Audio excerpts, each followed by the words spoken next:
अब चाहिँ होस खोल्यो होला नि होइन। एउटा उखान छ नि हिन्दीमा, आगे होते चेते नै पछि चेते होते नै भनेको। पहिला चाहिँ चेत पस्नु पर्थ्यो काम हुन्थ्यो, अब चेत पसे पनि काम हुन्न। तिमीहरूले चाहिँ यस्ता किराहरू यस्ता गुहरूलाई चाहिँ सत्तामा पुर्यायौ नि।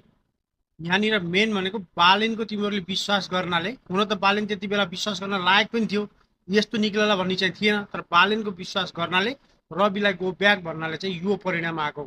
अहिले तिमीहरूको जेनजीको आफ्नै सरकार हुँदा त तिमीहरूलाई यत्रो दमन गरिरहेछ भने तिनीहरूको सरकार हुँदाखेरि के गर्ला?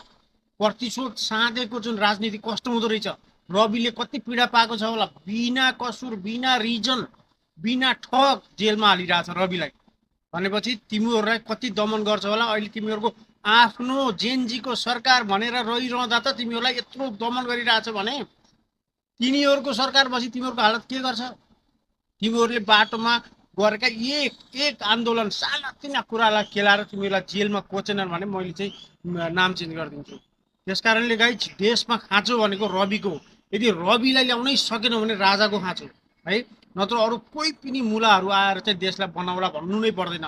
र अरू दुई तिनजना घटिया मान्छेहरू छन् जुन पार्टी खोलेर मै प्रधानमन्त्री हुन्छु मै सभापति हुन्छु भन्ने छन्, तिनीहरू पत्ता साफै भएर जान्छन्। किनभने एकजुट भएर मिलेर रविलाई साथ दिएर जानुपर्ने थियो, तिनीहरूले गलत गरे। अब नाम किन लिइराख्नु होइन।